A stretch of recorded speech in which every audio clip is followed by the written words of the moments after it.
ना किसी बात की चिंता है, ना कोई, तो एकदम एक आनंद है। हमारा दिमाग स्वस्थ है, शरीर अस्वस्थ है। आप लोगों का शरीर अस्वस्थ हो या ना हो, लेकिन दिमाग अस्वस्थ रहता है, इसलिए आप परेशान रहते हैं। शरीर भले माना कि स्वस्थ है, लेकिन आप चिंता, सुख, भय, इसीलिए तो अध्यात्म में हमें क्या मिला? हमें प्रसन्नता मिली। तो ये कोई न सोचे कि भक्ति निष्फल जाती है। तो हम ये इसलिए अपनी बात इसलिए सुना देते हैं कि तुम्हें ये विश्वास हो जाए कि भगवान के मार्ग में दुख जो पूर्व से आया है उससे बचने की सामर्थ्य मिलती है। ये भक्ति में नहीं कि हम भक्ति शुरू की तो हमारे अनंत जन्मों के जब पाप नष्ट हो गए, तो किस पाप का? जिस पाप से निकालकर हमारे शरीर की रचना हुई है वो तो पहले हो गई ना। शरणागति तो हम अब हो रहे हैं, तो अब हमको सामर्थ्य मिलेगी सहने की, भोगने की, लेकिन भोगना पड़ेगा। अवश्य में भोक्तव्यम कृतम कर्म शुभाशुभम। इसलिए प्रसन्न होकर के चलो, ये संघर्ष में जीवन जियो।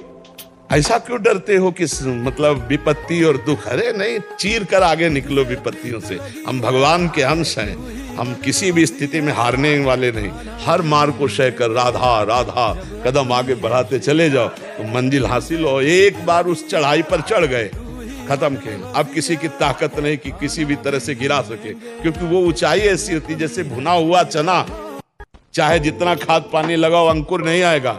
ऐसे ही जब चित्त भगवदानंद में, तो फिर संसार के भोगों का आकर्षण थोड़ी हो सकता है। इसलिए बहुत आनंद का विषय, विश्वास मानकर चलो, आगे माला माल हो जाओगे। पर हमारे वचन में इतनी सामर्थ्य नहीं कि मैं उस आनंद को बोल सकूं जो मेरे प्रभु दिए। हाँ, वो मतलब आप ये समझो, हर समय मेरा मन नाचता रहता है। प्रिया प्रीतम के चरणारविंद का आश्रय मिल गया ना, अब न मरने का भय है न कोई गम है, क्योंकि हमें पता है हमारा शरीर छूटते ही हम अपने प्रभु के पास जाएंगे। हमें कोई संशय नहीं है, तो हमारा मन नाचता रहता है, आनंदित रहता है। तो ये भक्ति का बल है। भक्ति का बल ये है, भक्ति का ये बल वर्तमान के भोगों को मिटा देने का नहीं। अगर मिटाने में लगते हो तो भगवत प्राप्ति नहीं होगी। पैसा है, अगर इधर खर्चा कर दिया तो फिर आगे की यात्रा रुक जाएगी। इसीलिए बड़े बड़े संत भोग लेते हैं, मिटाते नहीं, क्योंकि ये तो नष्ट ही होगा, आज नहीं तो कल नष्ट हो जाएगा। भाई जिनकी किडनी नहीं खराब, क्या वो नहीं मरते क्या?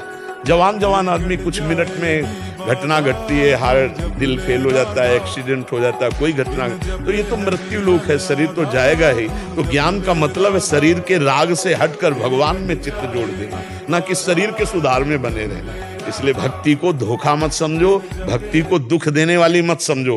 भक्ति तो आनंद प्रदान करने वाली, भगवान को अधीन करा लेने वाली। भगवान कहते हैं अहम भक्त पराधीनो असुतंत्र युद्ध। भगवान भक्त के अधीन हो गए। देखो, जहां अर्जुन के पादुका हैं वहां भगवान बैठे सारथी बने, रथी की। जहां आप सोचो, जिनके चरणों की रखने की चौकी को ब्रह्मा शंकर आदि नमस्कार करते, वो भगवान श्री कृष्ण कहाँ अपने भक्त के लिए कितना झुक सकते हैं। भगवान अहम भक्त पराधीन हूँ, मैं भक्त के अधीन हो जाता हूँ। तो भला ऐसी भक्ति प्राप्त करके हम दुखी हो सकते हैं? नहीं, कितना भी दुख दे हो, जितना कष्ट दोगे चुपचाप सहेंगे, किसी से ये नहीं कहेंगे कि भगवान हमको कष्ट दिए।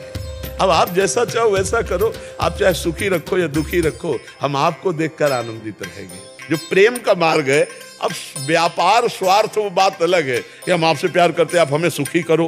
नहीं, हम आपसे प्यार करते हैं। अगर आप दुख भी देते हो तो मेरे लिए वो प्रसाद रूप होगा। जोई जोई प्यारो करे सोई मोहि भावे। प्यारे जैसा चाहे वैसे मुझे रखो। तो इसलिए भक्ति का फल ये नहीं कोई सोचे कि मेरे जीवन में दुख ही नहीं आएगा।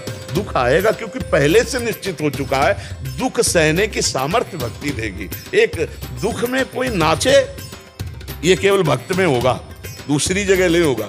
श्रीवास जी महाराज के घर में चैतन्य महाप्रभु नृत्य कर रहे हैं और लड़का अकेला था, वो बीमार था। वो जे ही पधार गया तो दासी ने कीर्तन में आके कहा कि पुत्र पधार गया। उनका सांस मत लेना, महाप्रभु चैतन्य देव कीर्तन कर रहे हैं, अगर उनके कीर्तन में बाधा पड़ी तो फिर हम अशांत हो जाएं। और करताल लेकर खूब जोर जोर से नाचने लगे। महाप्रभु चैतन्य देव तो भगवान के अवतार हैं। तत्काल कीर्तन रुका और कहा कुछ बात हो गई क्या मेरे मन में? तो किसी ने बताया कि श्रीवास का पुत्र पधार गया। श्रीवास को देखा तो करताल लेकर नाच। उनका श्रीवास तुमने बताया नहीं कि पुत्र पधार गया? बोले प्रभु मुझे इतना आनंद हुआ कि आप स्वयं नृत्य कर रहे हो, जीवात्मा शरीर छोड़ रहा हो, सीधे श्री हरि को प्राप्त हुआ। इससे बढ़कर लाभ और क्या हो सकता है? और फिर नाचने लगे। अकेला पुत्र मरे और वो करताल लेकर नाचे, ये भक्ति देती है। ये भक्ति देती, दूसरे में सामर्थ्य